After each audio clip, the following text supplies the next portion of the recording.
I mean, he's just a loader, her dad said, waving his glass of Burrolo like he was shooing away a bad smell. Good guy, though. Big heart. I didn't flinch. I didn't even blink. Just turned the wine glass slowly in my hand and pretended to study the legs.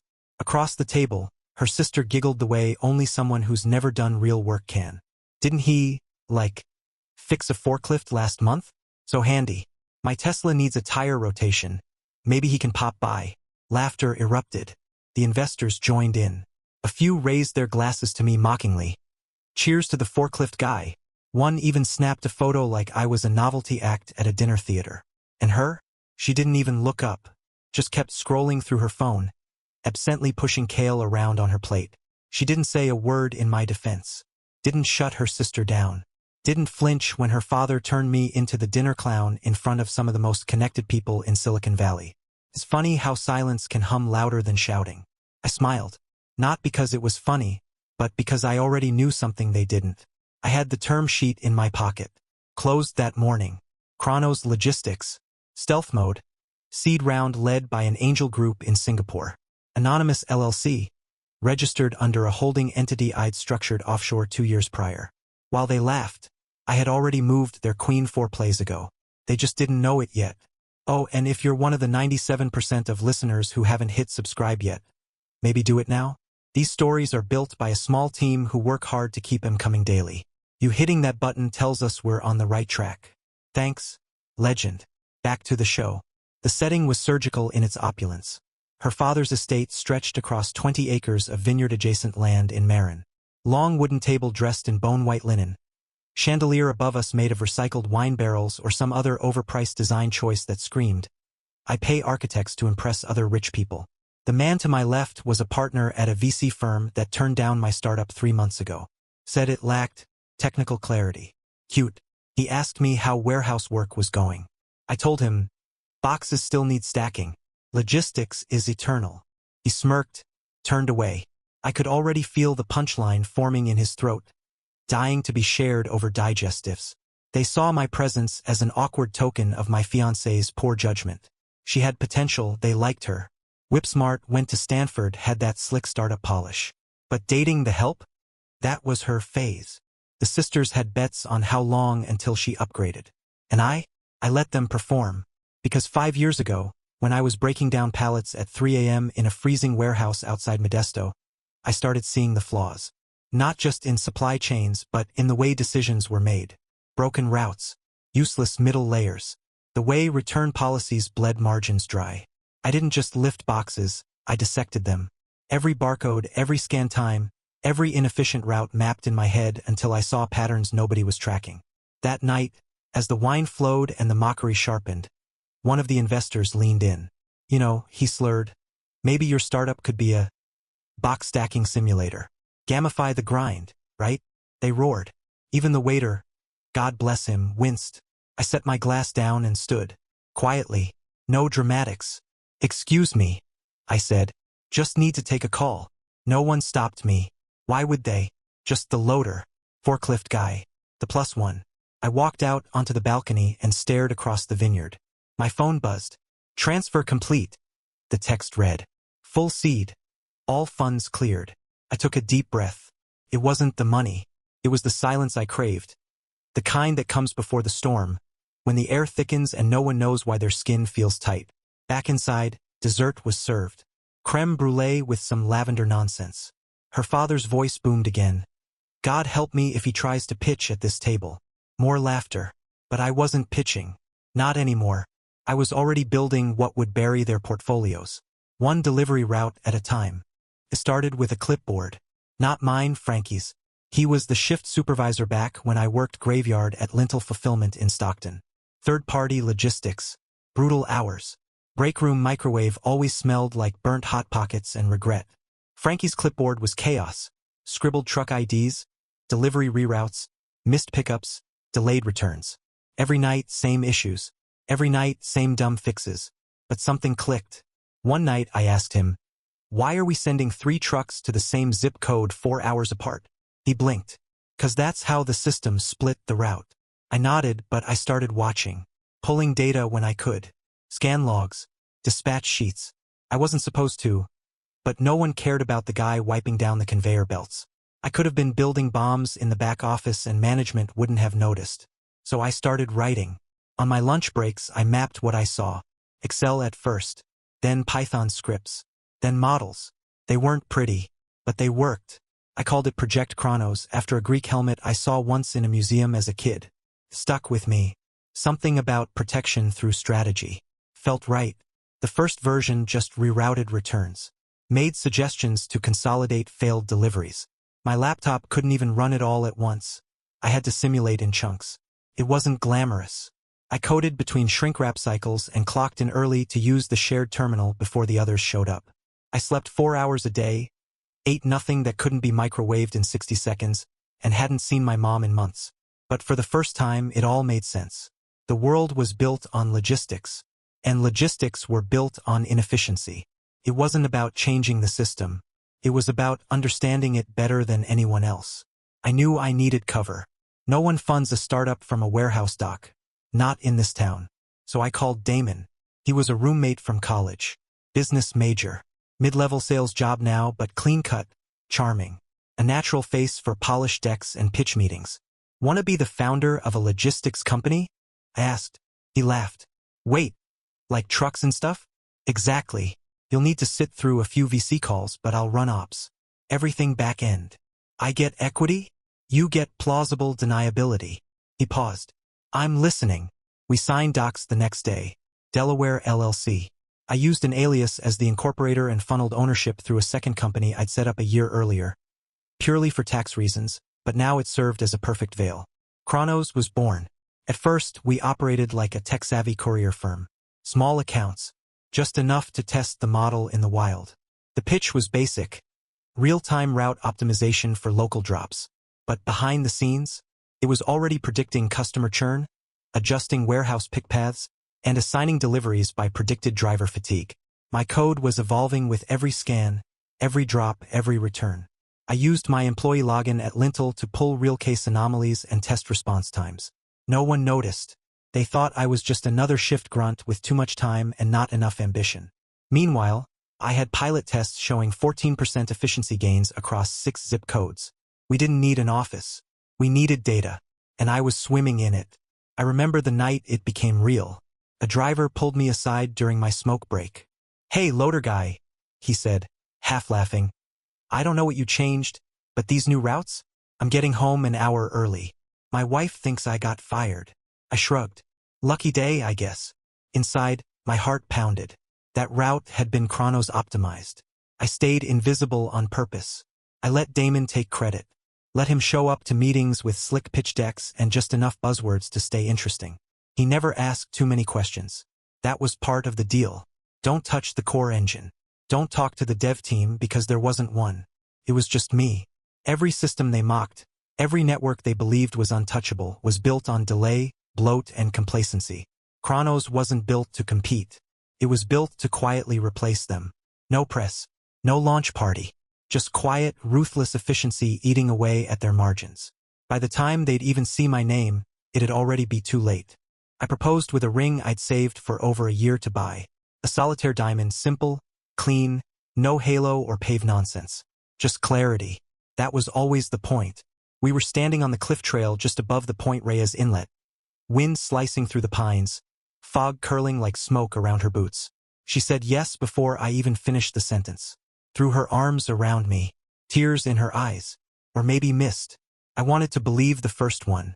We went to dinner that night. Nothing fancy. Just tacos and horchata at a place we both liked. She was giddy, snapping selfies, texting her sister. I watched her scroll, type, delete, type again. Then she paused. "This okay?" she asked, flashing her phone screen for a second before hitting post. Caught it. Loader life. But cute ring red heart. I laughed, nodded, but something inside me stiffened.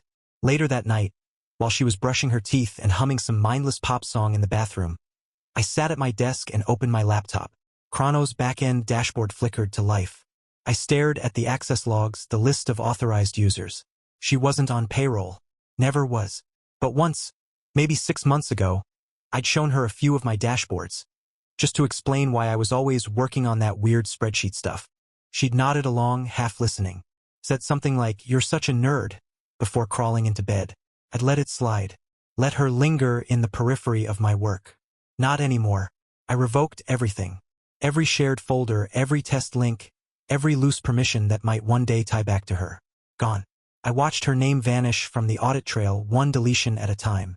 Then I encrypted the sandbox she'd once peeked into, just in case. I told myself it was just good security hygiene. But it wasn't. It was a reaction. Because earlier that afternoon, while scrolling through her post's comments, I saw it. Upgraded from forklift to fiancé. Clapping hands, fire you go. Girl. Another. Bet he brings you packages, and snacks face with tears of joy. She'd replied with a laughing emoji. Nothing else. No correction. No, actually, he's building something amazing. No, you guys don't even know. Just silence. The same silence she gave her father and sister when they mocked me at that dinner. Only now it had a caption. And that caption had a cost. It's funny how betrayal doesn't always come in screaming matches or slam doors. Sometimes it slides in quietly, dressed up in Instagram filters and just a joke tone. What she didn't realize, what none of them realized, was that I was never angry at the mockery. I was angry at the disbelief behind it, the condescension, the assumption that who I was in that moment was all I'd ever be. The ring fit her perfectly. So did the pedestal she'd placed herself on. I didn't say anything, didn't confront her. That would have been messy, emotional, unstrategic. Instead, I watched her fall asleep, curled up in my t-shirt, her hand draped over my chest, diamond catching the streetlight glow from the window. And I made a decision, not to leave, not yet, but to prepare. From that point forward, I would love her the way I engineered logistics with structure, protocols, backups, and an exit plan. Because anyone who sees you as a punchline during your build phase doesn't deserve to stand beside you during the launch. And she just proved she wasn't an ally. She was a liability. Started small. A single distributor out of Reno, running 12 trucks and drowning in missed KPIs. Damon pitched Chronos to them as data-driven route logic that actually works. No buzzwords, no vaporware. They were desperate. Gave us a 90-day trial just to shut him up. On day 72, their fleet manager called him breathless. "You saved my ass." Damon texted me the quote with 3 fire emojis. But I didn't celebrate. I reran the model, watched the optimization curves level out, then pushed a silent update to version 1.4.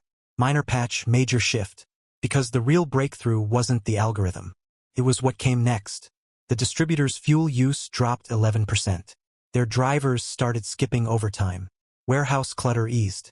Customers got same-day deliveries without paying for premium. Word traveled. 2 weeks later, we got a DM on our no-name LinkedIn page. An exec from a mid-tier e-commerce firm asking if we could consult on their West Coast distribution. Damon met them over drinks. I sent a sandbox version of the Chronos API with access restricted to one node. By the end of the quarter, they licensed the full stack. 18% reduction in delivery overhead. 9.5% lift in on-time drop-offs. Refunds down. Ratings up. And quietly, very quietly, they started pulling contracts from bigger names. One of those contracts went to them from Everpath Ventures, her dad's portfolio company. He ranted about it during brunch, slicing into duck confit like it personally offended him. Some discount logistics outfit is eating the damn contract we've held for 4 years. Who the hell is Chronos anyway? Her spoon paused midair. Yeah, Dad says the market's shifting fast. Even our suppliers are spooked. Bunch of no-name nobodies popping up. She sipped her mimosa like it was nothing. I watched the sunlight refract through the glass and scatter across her engagement ring. I didn't say a word, just nodded. I'd already updated Chronos' onboarding protocol that morning. New vendors were queuing up. 3 more licenses pending review. That no-name nobody had already been approached by a logistics platform serving 17 states. They wanted exclusive rights. We declined. I wasn't building this to sell. I was building it to last. What no one grasped. Not her, not her father, not the investors who laughed over imported wine and AI buzzword salads, was that logistics wasn't sexy. It didn't need to be. It just needed to work. I wasn't disrupting the supply chain.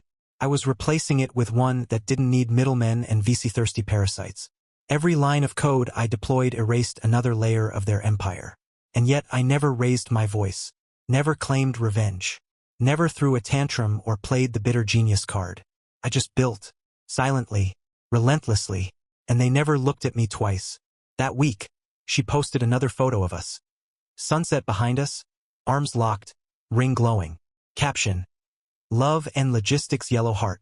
One of her friends commented, "Still can't believe you're marrying a warehouse guy smiling face with heart eyes, such a rom-com." I liked the comment. Then I pushed an update that cut Chrono's runtime latency by 6%. Because love's nice, but optimization, that's forever. It happened in a back booth of a half-dead ramen joint in Oakland. Cheap neon, mismatched stools.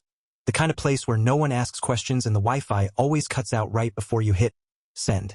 Damon slid the folder across the table between bites of pork belly. "All yours, man. Took longer than I thought, but it's clean. You're CEO now. Founder. Majority shareholder. IP owner. Everything." I didn't touch the folder immediately. I let it sit, just looked at him.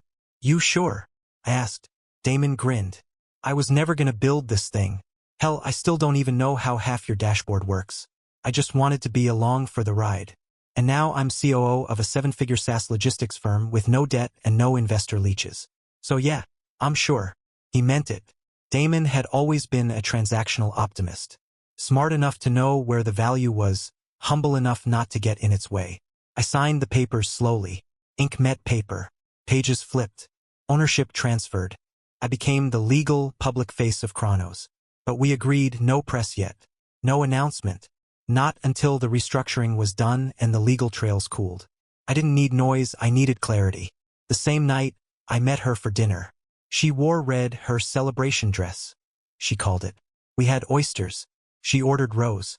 "You're quiet," she said, brushing her hair behind one ear. "Just thinking," I replied. "Long week." She smiled. "Well, you deserve some good luck. You've been grinding so hard lately.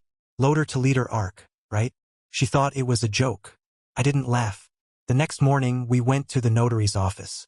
A clean building in the marina. Sunlight bouncing off water and glass. Prenup signing. Her idea months ago. She'd brought it up casually with a laugh. "Not that you have assets," she said. "But it's just smart, right? Clean lines, no drama." I agreed immediately. No protest. No offense. She sent her father's lawyer the draft. Clause 4.6, C, was especially pointed. In the event of marriage dissolution or public disparagement by the spouse's family that impacts reputation or professional standing, all shared asset claims are voided. They laughed about it. "No risk there," her sister had joked. "Unless we start a smear campaign." Everyone signed it like it was a formality. Her lawyer barely read it. My attorney was a ghost in the room, quiet and precise, like a scalpel. She looked radiant that day. Called it our grown-up moment. What she didn't know, what no one in that office knew, was that the ink had barely dried on Chrono's full IP consolidation under my name. That prenup? It didn't just protect her from the man she thought she was marrying. It protected me from the woman I knew she really was. She never asked what I owned. Never questioned why I didn't hesitate. She thought she was marrying potential, not legacy. Afterward, we walked along the marina. She linked arms with me, still glowing. "I love how chill you are about all this," she said. I smiled. "I don't see the point of drama." We watched a seaplane take off across the bay. "That's why we work," she said. "I'm the chaos, you're the calm." She had no idea that beneath my calm was calculus. That every step forward was the placement of a future legal detonation. And when it finally went off, no screaming, no courtroom, just ink, timing, and the unshakable fact that she'd signed her way into irrelevance. The trap was set. Perfectly. Legally. Silently. The place was called Silicon Vintage, a laughably on-the-nose name for a members only club where tech dinosaurs gathered to drink $800 Napa Reds and complain about how Gen Z doesn't hustle anymore. Leather chairs, brass fixtures, zero-cell reception. Because when you're this rich, nothing urgent ever happens to you. Her father had a cigar in one hand before the entree even arrived, chuckling about a failed SPAC he pulled out of just in time.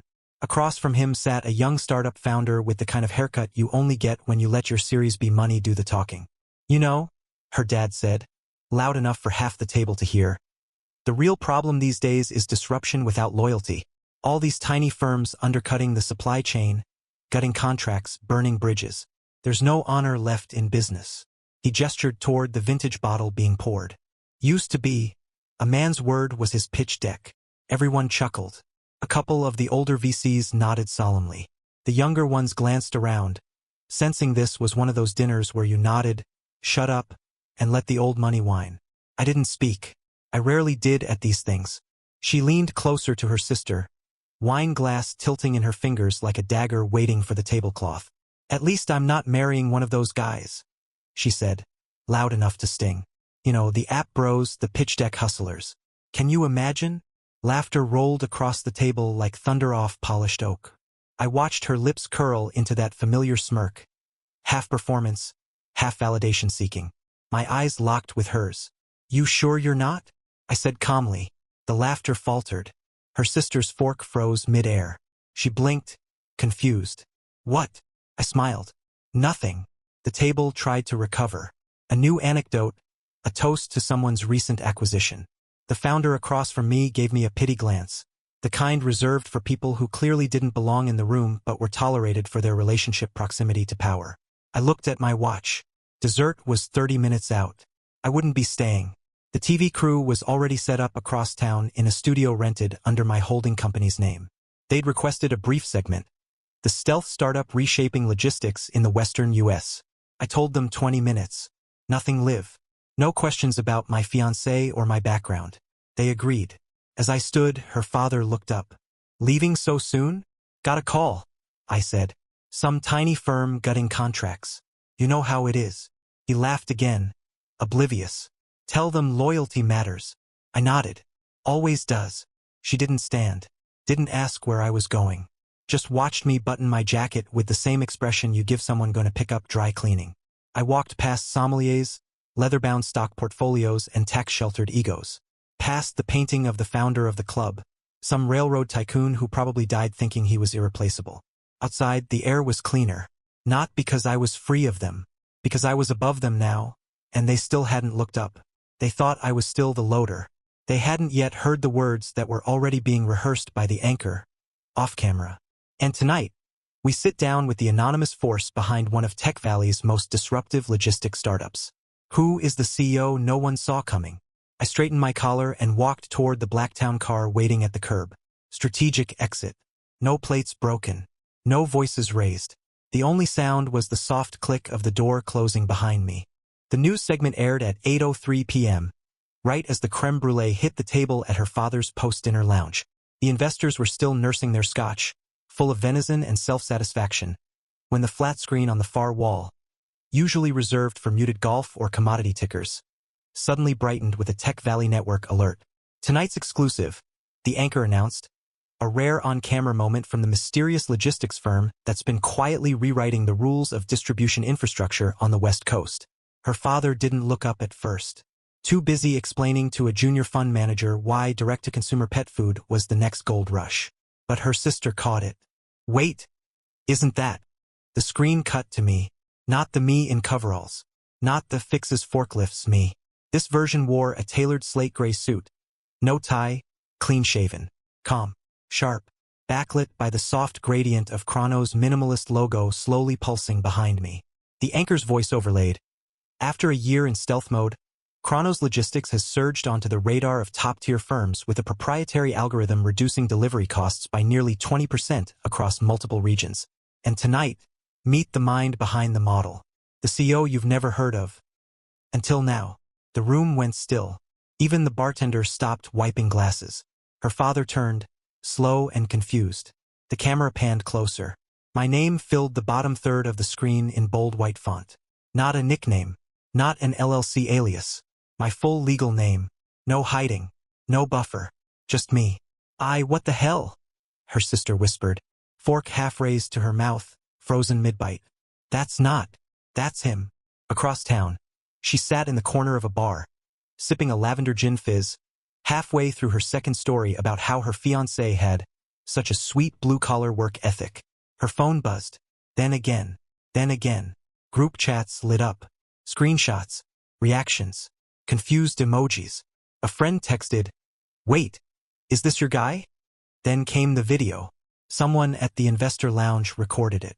The moment the Chronos logo faded into view, and the man everyone thought was a glorified warehouse clerk sat across from a reporter explaining why outdated fleet logic had cost companies like Everpath Ventures millions. Her dad's name wasn't mentioned, but the companies bleeding out were his. "I'm sorry, what?" she said, staring at her phone. "What is this?" The bartender muted the music. "Babe," she said, hitting call. Straight to voicemail. She hit it again. Then again. Nothing. Back on the screen, I kept speaking. Calm. Precise. A short segment about disruption through quiet logic. About how modern infrastructure fails not from explosions but erosion. One inefficiency at a time. I finished with a nod and a single sentence. The less noise we make, the more they underestimate us. And then I stood and walked off camera. No product pitch. No brand push. No flashy slogan. Just silence. A silence that filled every room I'd ever been dismissed in. Her sister stood up, still watching. "Dad, did you know?" Her father's face had drained of color. His cigar had burned to ash. He didn't answer. He couldn't.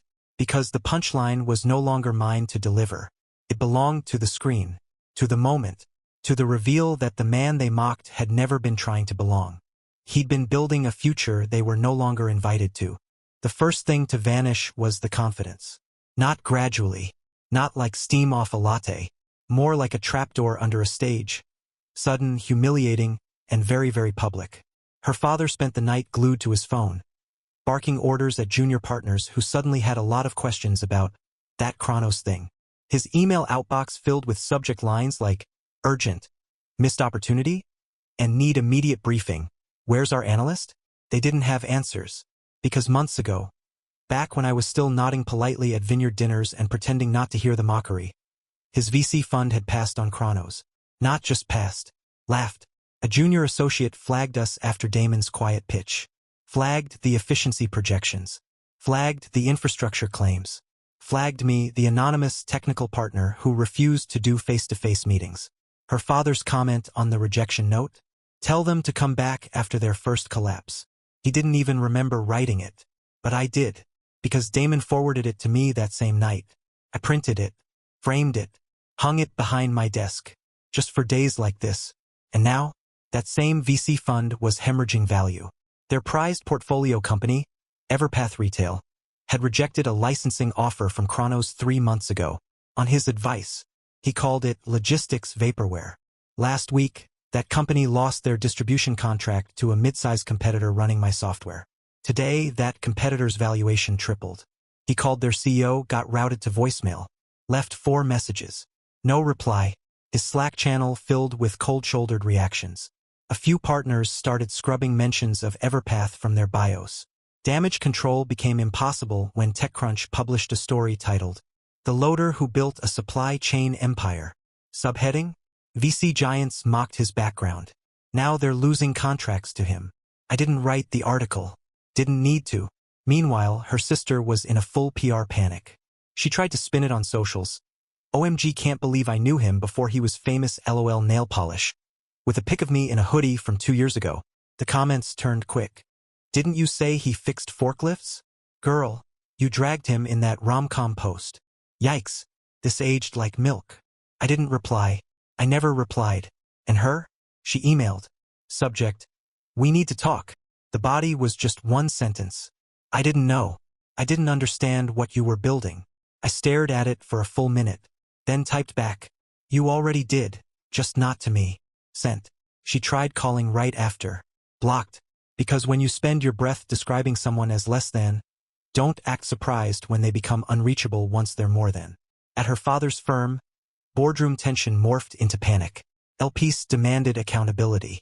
One asked point-blank why they had passed on what was now being called the quietest unicorn in logistics.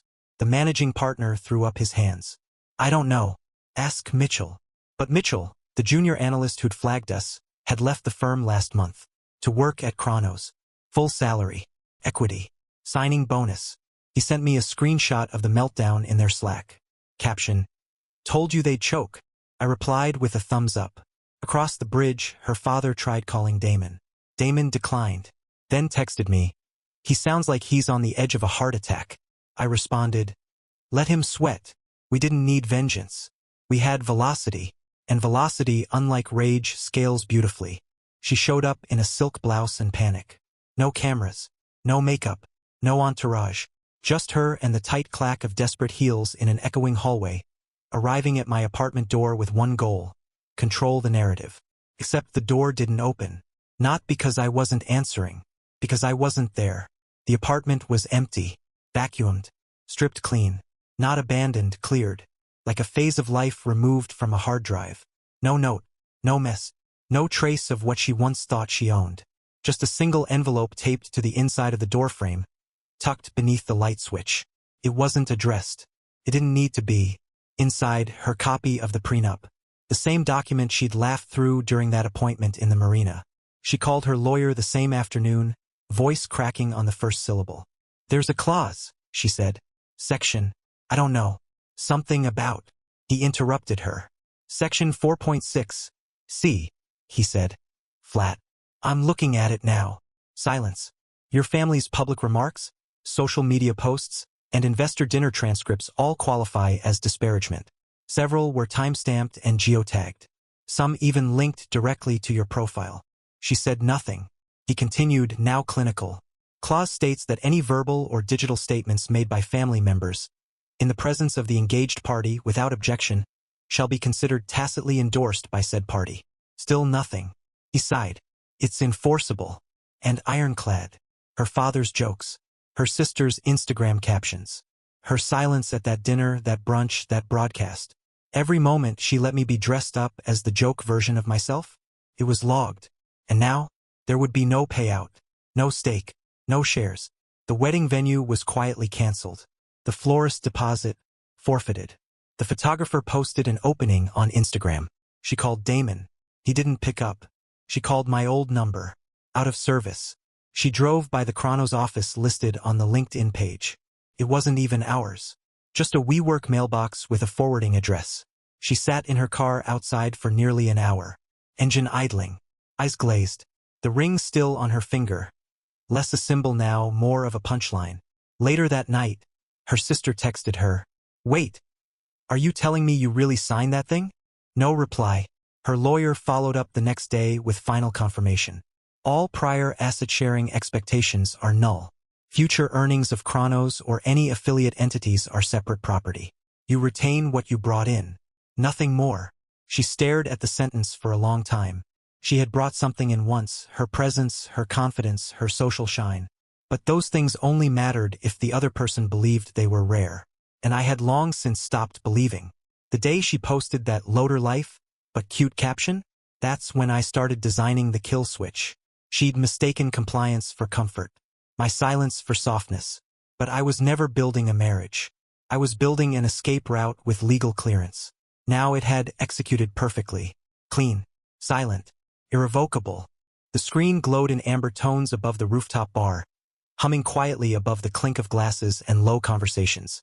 It was late, and cool wind traced across concrete and steel. The skyline of the city stretched around us like a finished blueprint. Nothing left to design, only to admire. The bartender had muted the volume, but the closed captions were enough. The same segment played again. Third airing in 24 hours. "The rise of Chronos Logistics has rewritten what we thought we knew about infrastructure tech," the anchor said. The words ticked slowly across the bottom of the screen. "The man who broke supply chains and built a better one." Beside me, Damon leaned back, sipping an old-fashioned, tie loosened, eyes half-lidded from the week's weight finally lifting. "You know," he said, "I always thought you were crazy. Quiet. Brilliant. Maybe a little psychotic. But crazy." I raised my glass. "It worked." He laughed. "You think she's watching this right now?" I didn't answer, but we both knew. Because across town, in a penthouse that once hosted mockery dressed up as civility, her father stood at his kitchen island, red-faced, rewriting a statement for the fourth time. Chronos caught us off guard, wasn't going to cut it. Not with investors circling like buzzards. Not with LPs calling twice an hour asking why this deal hadn't crossed his desk. He threw out, "Chronos misrepresented," then deleted it. Legal had warned him, too much exposure. Now he was settling on neutrality. Translation: defeat. Her sister, meanwhile, was quietly purging. Instagram posts from the engagement period gone. Stories archived. Twitter locked. Even the smug reel where she'd mocked my forklift gloves to Billie Eilish vanished. But screenshots live forever. They always forget that. And her? She was watching. I could feel it, like an old ache in a healed scar. She was sitting alone, lights off, TV reflecting in tear-glossed eyes, watching the man she thought she outgrew become the man she never understood. Her phone was quiet. The usual group chats had gone cold. She tried texting me again 2 days ago. I let it sit, like the call I got just now, from an old investor who once told Damon I was too operational to lead, and that Kronos was optimizing the wrong century. The phone buzzed twice on the table, then went still. I didn't even glance at it, because the volume flicked back on, and the segment was closing. And while the CEO of Kronos has declined all interview requests, sources confirm the company's valuation is now north of $900 million, with distribution pilots expanding into 4 new territories. The anchor smiled into the camera. Kronos may be quiet, but it's speaking volumes. Damon raised his glass again. To silence. We clinked. Below us, the city buzzed. Trucks moved. Systems ran. And every inch of it now passed through code I wrote while they laughed over wine. I didn't need to respond. I didn't need to explain. The world had spoken for me, and it spoke clearly.